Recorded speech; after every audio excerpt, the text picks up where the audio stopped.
ಬೆಂಗಳೂರಿನಲ್ಲಿರುವಂಥ ಜನರಿಗೆ ಬಹುತೇಕವಾಗಿ 8ರಿಂದ 10 ಲಕ್ಷ ಜನ ಮೆಟ್ರೋದಲ್ಲಿ ಪ್ರಯಾಣವನ್ನು ಮಾಡುವಂತಹ ಜನ, ಅದರಲ್ಲಿ ಈ ರೀತಿಯಾದ ಸಮಸ್ಯೆಗಳು ಉಂಟಾಗ್ಬಿಟ್ರೆ, ದರ ಏರಿಕೆಯನ್ನು ಮಾಡಿಬಿಟ್ರೆ ಹೇಗೆ? ದೇಶದಲ್ಲೇ ನಮ್ಮ ಮೆಟ್ರೋ ದುಬಾರಿ ಆಗಿರೋದು. ಕೇಂದ್ರ ಸಚಿವೆ ಶೋಭಾ ಕರಂದ್ಲಾಜೆ ಅವರು ಮಾತನಾಡಿದ್ದಾರೆ.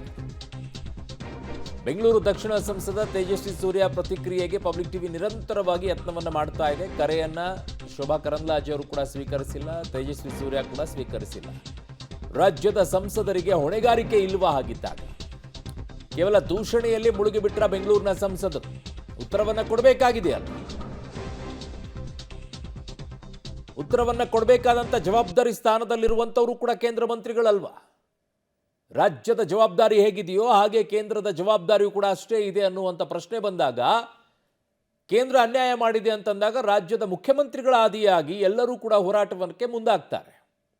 ಅದೇ ರಾಜ್ಯ ಅನ್ಯಾಯ ಮಾಡ್ತಾ ಇದೆ ಅಂತಾಗ ಕೇಂದ್ರದವರು ಯಾಕೆ ಈ ವಿಚಾರದಲ್ಲಿ ಜನರ ಪರವಾಗಿ ಹೋರಾಟವನ್ನು ಮಾಡೋದಿಲ್ಲ? ಕೇಳಬೇಕಲ್ವಾ? ನೀವು ಈ ರಾಜ್ಯದವರಲ್ವಾ? ಕೇಂದ್ರದಲ್ಲಿ ಮಂತ್ರಿ ಆದ ತಕ್ಷಣ ಕೇಂದ್ರದವರಾಗ್ಬಿಟ್ರ ನೀವು? ರಾಜ್ಯದಲ್ಲಿರುವಂಥ ಜನರ ಬಗ್ಗೆ ಕಾಳಜಿ ಇಲ್ವಾ? ಬರೀ ಆಕ್ರೋಶ, ಆವೇಶ, ಮಾತುಗಳು, ಪ್ರತಾಪಗಳು ಇವಷ್ಟೇ ನಿಲ್ಬಾರ್ದು. ಕಾರ್ಯರೂಪಕ್ಕೂ ಬರೋ ರೀತಿಯಲ್ಲಿ ಆಗಬೇಕು. ಹೇಗೆ ಬರಬೇಕು ಕಾರ್ಯರೂಪಕ್ಕೆ ಅದು ನಿಮಗೆ ಬಿಡ್ತೀವಿ. ಏನು ಮಾಡ್ತೀರೋ ಬಿಡ್ತೀರೋ, ಆದರೆ ರಾಜ್ಯದ ಜನತೆಗೆ ಹೊರೆ ಆಗದೇ ಇರೋ ರೀತಿಯಲ್ಲಿ ನೋಡ್ಕೊಳ್ಬೇಕು. ಎಲ್ಲದರಲ್ಲೂ ದರ ಏರಿಕೆ.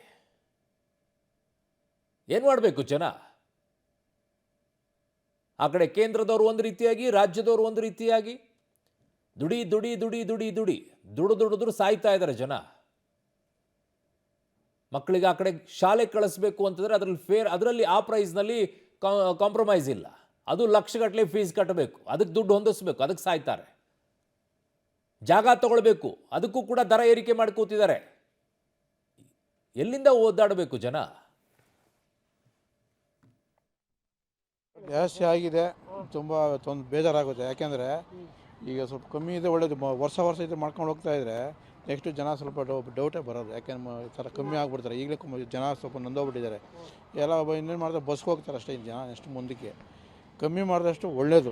ಈ ಥರ ಮಾಡ್ಕೊಳ್ಳೋದಕ್ಕೆ ಬಡವರು ಕೂಲಿ ಕಾರ್ಮಿಕರು ಮಾಡೋರಿಗೆ ತುಂಬ ಕಷ್ಟ ಆಗುತ್ತೆ. ಏನಪ್ಪ ಅರ್ಜೆಂಟ್ ಕೆಲಸಕ್ಕೆ ಆಫೀಸಿಗೆ ಬರೋರಿಗೆ ಮಾಡೋರಿಗೆ ಅಂಥವ್ರಿಗೆ ಮಾತ್ರ ಹೊರತು ಹೆಲ್ಪಿಂಗು ಬೇರೆ ಇನ್ನೇನು ಇಲ್ಲ. ಅರ್ಜೆಂಟ್ ಹೋಗೋರು ಮೆಟ್ರೋ ಬೆಸ್ಟು.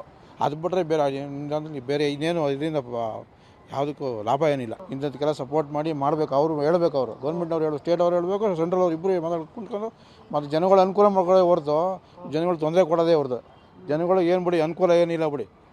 ಇದು ಅನ್ಯಾಯ ಅಂತ ಹೇಳ್ತೀನಿ. ಯಾಕೆಂದರೆ ಈಗಲೇ ಜಾಸ್ತಿ ಇದೆ, ಇನ್ನು ಮುಂದೆ ಜಾಸ್ತಿ ಮಾಡಿದರೆ ಜನಗಳು ಹೆಂಗೆ ಪ್ರಯಾಣ ಮಾಡೋದು? ಇದು ಭಾರಿ ಮೋಸ.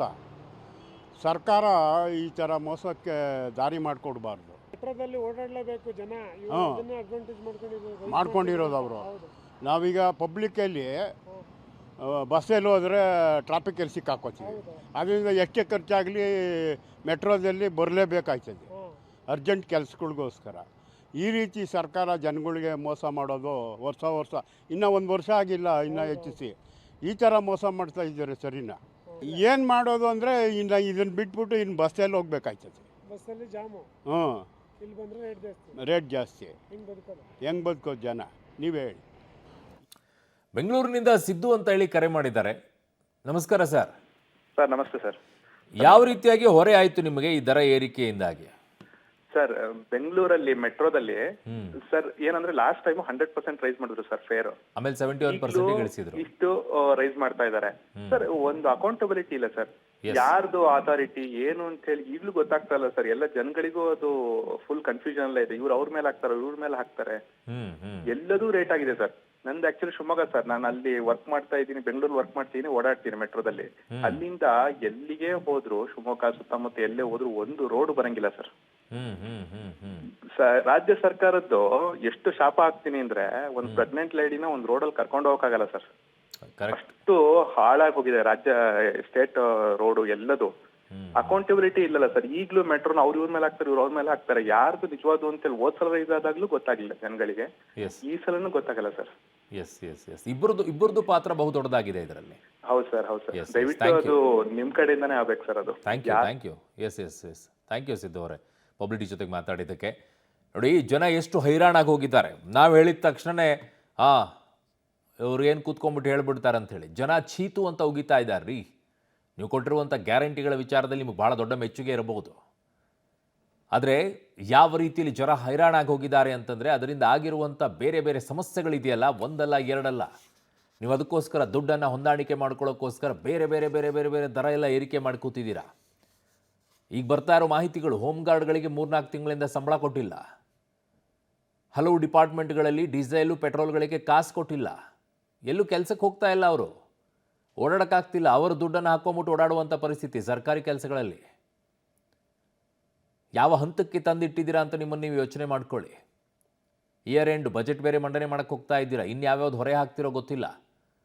ಈಗ ಆಲ್ರೆಡಿ ಒಂದು ಲೆವೆಲಿಗೆ ಎಲ್ಲ ಹಾಕಾಗಿದೆ. ಯಾವುದನ್ನು ಉಳಿಸಿದ್ದೀರಾ? ಕುಡಿಯೋ ಹಾಲಿನಿಂದ ಹಿಡಿದು ಕುಡಿಯೋ ಎಣ್ಣೆವರೆಗೂ ಕೂಡ ದರ ಏರಿಕೆ, ಓಡಾಡೋ ಬಸ್ನಿಂದ ಹಿಡಿದು ಈ ಕಡೆಗೆ ಮೆಟ್ರೋವರೆಗೂ ಕೂಡ ದರ ಏರಿಕೆ. ಯಾವ್ದು ನಿಲ್ಲಿಸಿದ್ದೀರಾ ನೀವು? ಯಾವುದರಲ್ಲಿ ಇಳಿಕೆ ಮಾಡಿದ್ದೀರಾ? ಯಾವುದೂ ಇಲ್ಲ, ಎಲ್ಲವನ್ನು ಏರಿಸಿಟ್ಟಿದ್ದೀರಾ. ರೇವಣ್ಣ ಅಂತ ಹೇಳಿ ಬೆಂಗಳೂರಿನಿಂದ ಕರೆ ಮಾಡಿದ್ದಾರೆ. ನಮಸ್ಕಾರ ರೇವಣ್ಣ ಅವರೇ. ನಮಸ್ಕಾರ ಸರ್, ನಮ್ಮ ಹೆಸರು ರೇವಣ್ಣ ಅಂತ. ನಮಸ್ಕಾರ. ನಾವು ಮೆಟ್ರೋಲ್ ಓಡಾಡ್ತಾ ಇರ್ತೀವಿ. ಹಾಂ, ರೇಟ್ ಬಗ್ಗೆ ನಾನೇನು ಅಬ್ಜೆಕ್ಷನ್ ಮಾಡಕ್ ಹೋಗಲ್ಲ, ಅವ್ರು ಮಾಡ್ತಾರೆ ಕರೆಕ್ಟ್ ಆಗಿದೆ ಸರ್. ಅದರ ಅಬ್ಜೆಕ್ಷನ್ ಮಾಡಲ್ವಾ?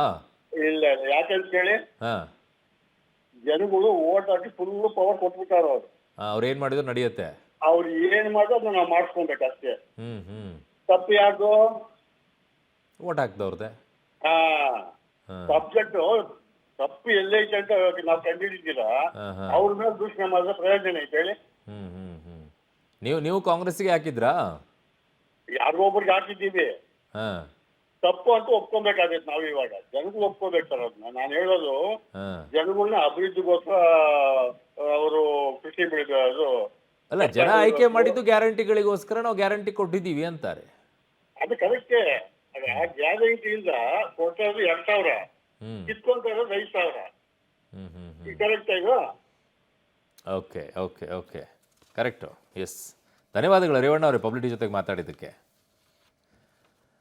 ಸೊ ನೋಡ್ತಾ ಇದ್ದೀರಾ, ಹೇಳ್ತಾ ಇದ್ದಾರೆ ಜನ, ಇವ್ರು ಕೊಡ್ತಾ ಇರೋದು 2,000, ಕಿತ್ಕೊಳ್ತಾ ಇರೋದು 5,000 ಅಂತ ಹೇಳಿ. ಅದೆಲ್ಲದರಲ್ಲೂ ಕೂಡ ಇದೆ. ಎಲ್ಲ ಮನೆ ಬಳಕೆ ಮಾಡುವಂಥ ವಸ್ತುಗಳಿಂದ ಹಿಡಿದು ಎಲ್ಲದರವರೆಗೂ ಕೂಡ ಇದೇ ರೀತಿಯಾಗಿ ದರವನ್ನು ಏರಿಕೆ ಮಾಡಿಕೊಂಡು ಬಂದಿದೆ ಸರ್ಕಾರ. ಜನ ಚೀತು ಅಂತ ಉಗಿತಾ ಇದ್ದಾರೆ.